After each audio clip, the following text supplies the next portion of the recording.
दोस्तों, अगर आपको सीटेट पास करना है तो आपको पढ़ने से ज़्यादा चीज़ों को समझने की ज़रूरत है और आप यही गलती करते हैं। चीज़ों को पढ़ तो लेते हैं पर समझते नहीं हैं। सीटेट आसानी से पास हो जाएगा अगर आपने उसके पेपरों के पैटर्न को और प्रश्नों को कैसे सही करना है आपने समझ लिया। और हम 2024 से लेकर के 2011 तक के सभी पेपरों के पैटर्न और प्रश्नों को कैसे सही करना है आसान भाषा में समझेंगे। तो चलिए दोस्तों, इससे पहले हमने CDP 2024 के पेपर की चर्चा की थी। आज हम EBS 2024 के पेपर की चर्चा करेंगे। रेशम का कीड़ा अपनी मादा को उसकी गंध से कई किलोमीटर दूर से ही पहचान लेता है। दोस्तों, ये कथन बिल्कुल सही है। ये NCERT की कक्षा 5 की पहले पाठ में ही दे रखा है। इसका कारण है कुछ मादा कीड़े फेरोमोन्स छोड़ते हैं जिसके गंध को नर कीड़े पहचान लेते हैं। दोस्तों, इसका आर भी सही है लेकिन ये इसकी व्याख्या सही नहीं करता है, इसीलिए इसका सही जवाब होगा ऑप्शन चौथा। ए और आर सही हैं किंतु आर ए की सही व्याख्या नहीं करता है। अगला है, निम्नलिखित में से कौन बाल केंद्रित रणनीतियों को सबसे अच्छा दर्शाता है। पहला है चर्चा। दोस्तों, ये बिल्कुल सही तरीके से रणनीतियों को अच्छा दर्शाता है। दूसरा है प्रदर्शन, ये भी सही दर्शाता है। तीसरा है व्याख्यान। दोस्तों, एक बात हमेशा याद रखना, आप व्याख्यान शब्द यानी व्याख्या प्राथमिक स्तर पर किसी भी स्थिति में सही नहीं होगी, हमेशा व्याख्या गलत होगी। आप जब भी व्याख्या करने की बात करें, चाहे वो किसी भी चीज़ के बारे में हो, वो कथन हमेशा गलत माना जाएगा और सर्वेक्षण भी सही नहीं माना जाता है। इसका सही जवाब है ऑप्शन तीसरा। ए और बी सही हैं, सी और डी गलत हैं। अगला है, आप चाहते हैं कि छात्र सहपाठी शिक्षण रणनीतियों द्वारा सीखे। आप समूह कैसे बनाएंगे। पहला है भागीदारी और सहयोग के आधार पर एक विषम समूह बनाएंगे। दूसरा है समान लिंग और सामाजिक आर्थिक पृष्ठभूमि के 5 छात्रों का एक समूह बनाएंगे। तीसरा है 4 या 5 छात्रों के रोल नंबर के अनुसार समूह बनाएंगे। चौथा है परीक्षा में प्राप्त अंकों के अनुसार छात्रों का एक समान समूह बनाएंगे। दोस्तों, एक बात हमेशा याद रखना, अंकों के आधार पर हम कभी भी छात्रों के बारे में बात नहीं करेंगे, चाहे अच्छे अंक पाने की बात हो या अंकों के आधार पर वर्गीकरण हो। ये चीज़ हमेशा गलत मानी जाएगी और सामाजिक और आर्थिक लिंग के आधार पर हम बच्चों को कभी भी अलग नहीं करेंगे। अब बात करते हैं रोल नंबर और भागीदारी सहयोग के आधार पर। दोस्तों, इन दोनों में से भागीदारी और सहयोग के आधार पर एक विषम समूह बनाएंगे। ये ऑप्शन सबसे सही है। अगला है, पोचमपल्ली खूबसूरत डिजाइन की चमकदार रंगों की साड़ियों और विशेष प्रकार की बुनाई, जिसे भी पोचमपल्ली ही कहते हैं, के लिए विख्यात जिला है। यह निम्नलिखित में से किसका भाग है। ऑप्शन हैं महाराष्ट्र का, तेलंगाना का, तमिलनाडु का, कर्नाटक का। दोस्तों, इसका सही जवाब है ऑप्शन दूसरा, तेलंगाना का भाग है। दोस्तों, आपको पेपर में क्या करना है, जब भी आपको पोचमपल्ली शब्द दिखाई दे और ऑप्शन में तेलंगाना राज्य हो, तो आप इस पूरे प्रश्न को पढ़ने की ज़रूरत नहीं है। आपको सिर्फ पोचमपल्ली देखने के बाद सीधा आंसर तेलंगाना लगाने के बाद आगे बढ़ जाना है, क्योंकि आपको समय भी मैनेज करना है कि कैसे हम छोटी छोटी चीज़ों से समय को बचा सकते हैं। यही चीज़ आपको बाकी और लोगों से काफ़ी आगे पहुंचा देगी पेपर हल करने में। अगला है, दोस्तों, इस बार के पेपर में एक बात और याद रखना, कथन वाले प्रश्न सबसे अधिक पूछे जाएंगे। EBS पाठ्यक्रम को 6 थीम में बांटा गया है। पानी, आपसी संबंध, भोजन, यातायात, आवास एवं वस्तुएं कैसे कार्य करती हैं। ये कथन बिल्कुल सही है।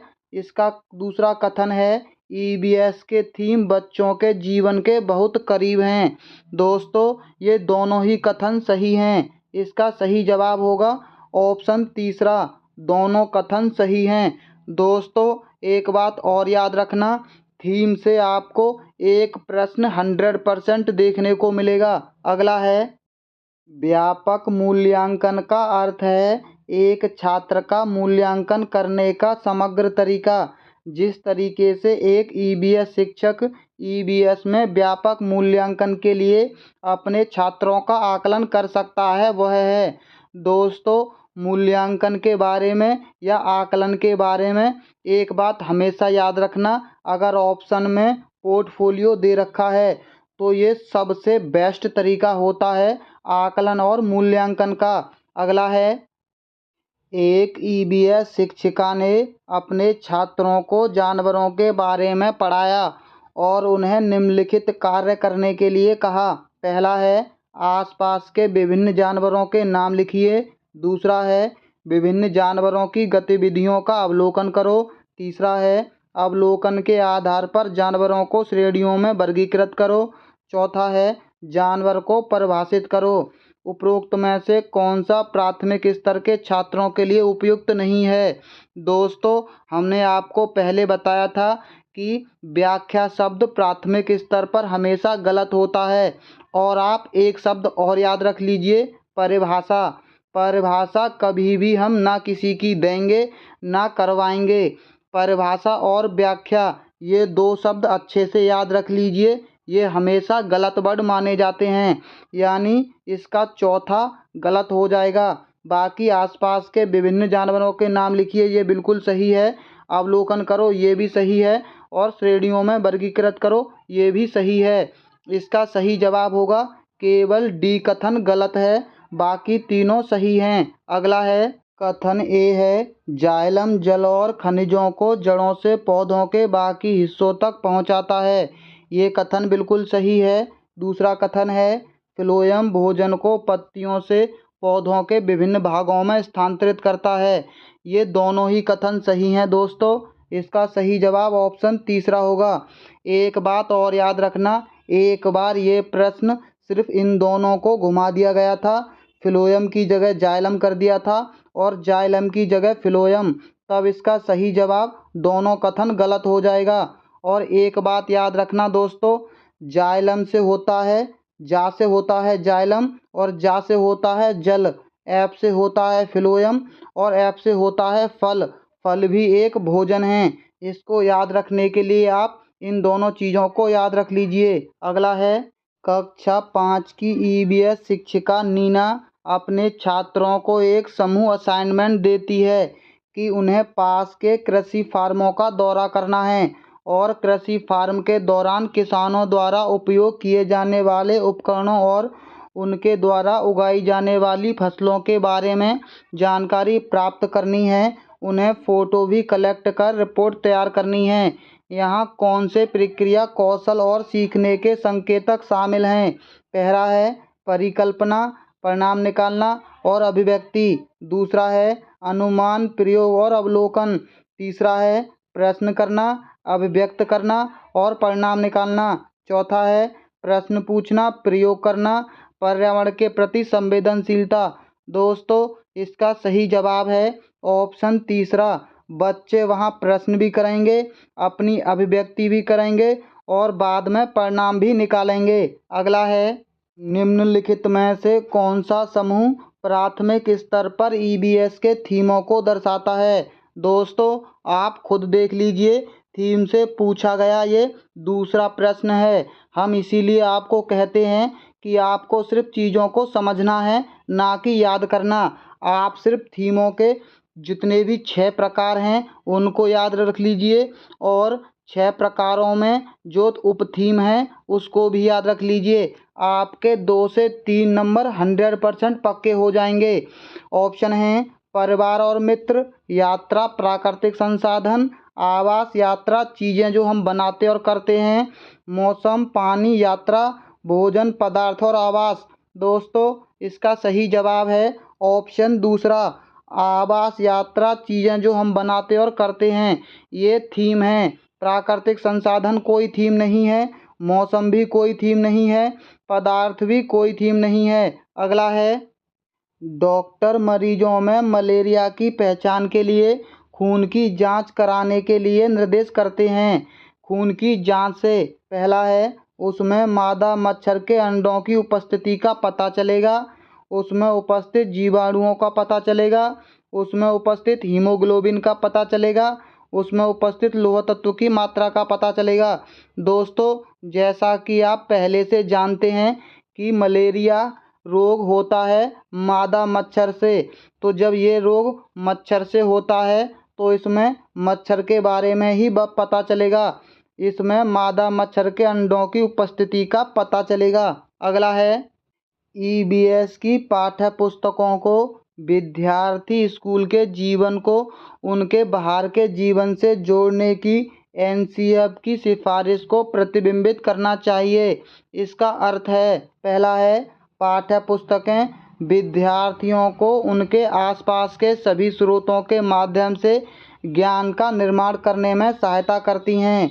दूसरा है, शिक्षकों को पाठ्य पुस्तकों को शिक्षण अधिगम संसाधनों में एक संसाधन के रूप में उपयोग करने की आवश्यकता है। तीसरा है, विद्यार्थी ईबीएस के महत्वपूर्ण अवधारणाओं को याद करने के लिए बाध्य हैं। चौथा है, पाठ्य पुस्तक ज्ञान का एकमात्र स्रोत है। दोस्तों, एक वर्ड और याद रख लीजिए, एकमात्र यानी ओनली। जब भी ये ओनली शब्द आए वो हमेशा गलत होगा और किसी चीज़ के लिए बच्चों को बाध्य नहीं करना है। आपको अब तक 4 शब्द हो गए, ये चारों शब्द हमेशा नेगेटिव होंगे, चाहे वो किसी भी चीज़ में पूछे जाएं। इसका सही जवाब है ऑप्शन ए, पाठ्य पुस्तक विद्यार्थी को उनके आसपास के सभी स्रोतों के माध्यम से ज्ञान का निर्माण करने में सहायता करती हैं। अगला है, दोस्तों, मुझे लगता है घरसी सर से संबंधित प्रश्न इस बार कथन और कारण बनाकर पूछा जाएगा। घरसी सर से संबंधित निम्नलिखित कथनों में से कौन सा कथन सही है नहीं है, यानी गलत कथन बताना है। पहला है, यह 9 तालाबों से जुड़ा हुआ है, यह तालाब आज भी प्रयोग में है, जैसलमेर राजा घरसी ने इसे बनवाया था, यह लगभग 650 साल पहले बनाया गया था। दोस्तों, इसका सही जवाब है ऑप्शन दूसरा, यह तालाब आज भी प्रयोग में है। ये कथन गलत है, ये तालाब आज भी प्रयोग में नहीं है। एक बार हम इसके सही कथनों को देख लेते हैं, क्योंकि मुझे लगता है ये प्रश्न 100% पूछा जाएगा। यह 9 तालाबों से जुड़ा हुआ है, ये बात याद रखना दोस्तों। जैसलमेर राजा घरसी ने इसे बनवाया था, इसे भी याद रखना। यह लगभग 650 साल पहले बनाया गया था, इसे भी याद रखना। अगला है, सीमा एक ईबीएस शिक्षिका ने अपने छात्रों के लिए चिड़ियाघर एक क्षेत्र भ्रमण का आयोजन किया। निम्नलिखित में से कौन चिड़ियाघर की यात्रा के सबसे उपयुक्त उद्देश्य हैं? पहला है, चिड़ियाघर के जानवरों के नाम याद कराना। दोस्तों, हम इसके नाम याद कराने के लिए बच्चों को बाध्य नहीं करेंगे, ना ही उसके नाम याद कराना हमारा उद्देश्य होगा। दूसरा है, जानवरों से संबंधित अवधारणाओं को जोड़ना, ये बिल्कुल सही है। प्रक्रिया कौशल को बढ़ावा देना, ये भी कथन सही है। चिड़ियाघर में छात्रों के सीखने का आकलन करना, ये बिल्कुल सही कथन है। इसका सही जवाब है ऑप्शन चौथा, माफ़ कीजिए, इसका सही जवाब ऑप्शन चौथा है, बी सी डी सही है, ए कथन गलत है। अगला है, रवि ने एक गिलास में जल लिया, उसमें उसने एक साबुत नींबू डाल दिया, फिर वह उस गिलास में बहुत सारा नमक डालता है, आधा चम्मच एक बार में। कुछ समय पश्चात उसने पाया कि पहला है, नींबू जल में 2 भागों में टूट गया, नींबू गिलास के बीचों बीच चला गया, नींबू जल में डूब गया, नींबू जल में तैरने लगा। दोस्तों, इसका सही जवाब है ऑप्शन चौथा, नींबू जल में तैरने लगेगा। आप इस प्रक्रिया को करके भी देख सकते हैं। अगला है, एनसीईआरटी की ईबीएस पाठ्य पुस्तक के एक अध्याय में बहिदा का प्रिज्म और नौसेना में डॉक्टर के रूप में उनके अनुभव का वर्णन है। इसे शामिल करने का क्या कारण है? पहला है, उनका अनुभव लैंगिक रूढ़ियों को चुनौती देता है। ये बिल्कुल सही कारण है। उनकी कहानी सशस्त्र बलों में एक चिकित्सा अधिकारी के जीवन की झलक देती है। ये भी सही कारण है। यह समझाना कि प्रिज्म 7 रंगों को दर्शाता है, ये गलत कारण है।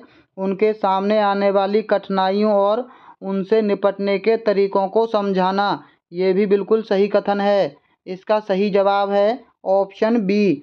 ए, बी और डी सही हैं, सी कथन गलत है। दोस्तों, इस बात का भी विशेष ध्यान रखना कि ऑप्शन आगे पीछे भी दे रखे होते हैं।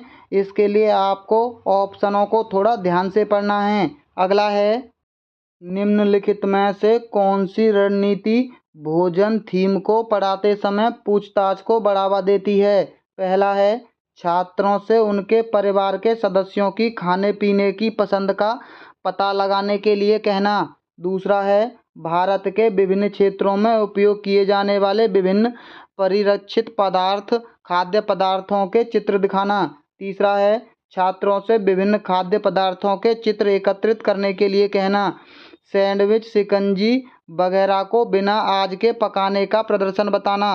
दोस्तों, ऐसे प्रश्नों में एक चीज़ हमेशा याद रखना, आप टीचर की तरह नहीं बल्कि बच्चों की तरह सोचना। इनमें से कौन सी चीज़ अगर आप बच्चे होते तो करने में बहुत ही आसान होती। जो भी चीज़ इनमें करने में बहुत आसान होती है, बच्चों के हिसाब से ऐसे प्रश्नों में हमेशा वही सही जवाब होता है।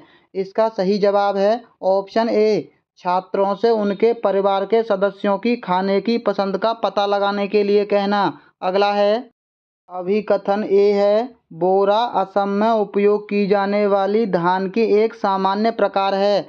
दोस्तों, ये बिल्कुल सही है और ये थोड़ा चिपचिपा भी होता है। दूसरा कथन है, धान की खेती चिकनी मिट्टी में अच्छे होती है। इस फसल को प्रचुर मात्रा में पानी चाहिए। ये वाली बात तो आप लोग अच्छे से जानते ही होंगे। इसका सही जवाब है ऑप्शन तीसरा। दोस्तों, एक एग्जाम में ये प्रश्न कथन और कारण बनाकर पूछ लिया गया था। उसमें साथ में ये भी कहा गया था कि बोरा असम में उपयोग की जाने वाली धान के प्रकार के साथ साथ ये थोड़ा चिपचिपा भी होता है। इन तीनों बातों को हमेशा याद रखना। अगला है, कक्षा 3 के एक ईवीएस शिक्षक एलेक्स ने हम चीज़ें कैसे बनाते हैं थीम की शुरुआत करते हुए अपने छात्रों को कागज़ में रंगीन पट्टियों को काटने और पट्टियों की चटाई बनाने में मदद की। एक सुंदर चटाई बनाने के लिए किनारों को एक साथ चिपकाया जाता है। निम्नलिखित में से किस उद्देश्य से एलेक्स को अपने छात्रों को ध्यान केंद्रित करने में मदद करनी चाहिए? पहला है, रंग पैटर्न के बारे में सीखना और सौंदर्य बोध विकसित करना। ये बिल्कुल सही है। दूसरा है, इस गतिविधि को बुनकरों द्वारा की जाने वाली बुनाई से संबंधित करना। ये भी बिल्कुल सही है। चटाई को बनाने की विधि के चरणों को याद करना। दोस्तों, हमने आपको पहले भी बताया था, परिभाषा और याद करना ये दोनों चीज़ें गलत होती हैं, तो ये ऑटोमेटिक गलत हो गया। चौथा है, आकर्षक रंगों के पेपर चुनना और स्ट्रिप को पूरी तरह से काटना सिखाना। दोस्तों, ये भी बिल्कुल सही है। यानी अगर इसके ऑप्शन की बात की जाती तो ये ए, बी और डी सही हैं, सी कथन गलत है। नीचे ऑप्शन कट गए हैं, आप ऐसे ही समझ लीजिए। अगला है, अल बिरूनी के बारे में निम्नलिखित कथनों में से कौन सा एक कथन सही नहीं है? गलत कथन बताना है। पहला है, उसने भारत के उस समय के तालाबों के बारे में कुछ भी नहीं लिखा है।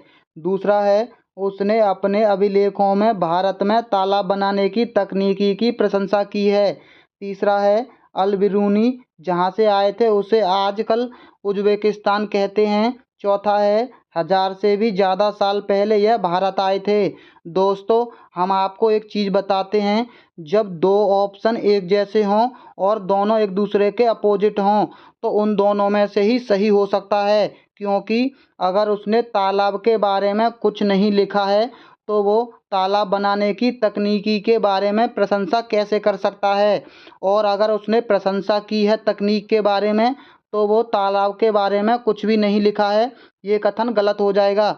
वैसे इसका सही जवाब है ऑप्शन दूसरा। उसने अपने लेखों में भारत में तालाब बनाने की तकनीकी की प्रशंसा की है।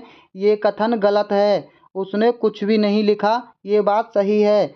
इससे आपके दोस्तों प्रश्न गलत होने की संभावना कम हो जाती है ऐसी छोटी छोटी चीज़ों को याद रखने से। अगला है, जौहर से संबंधित निम्नलिखित में से कौन सा एक कथन सही है।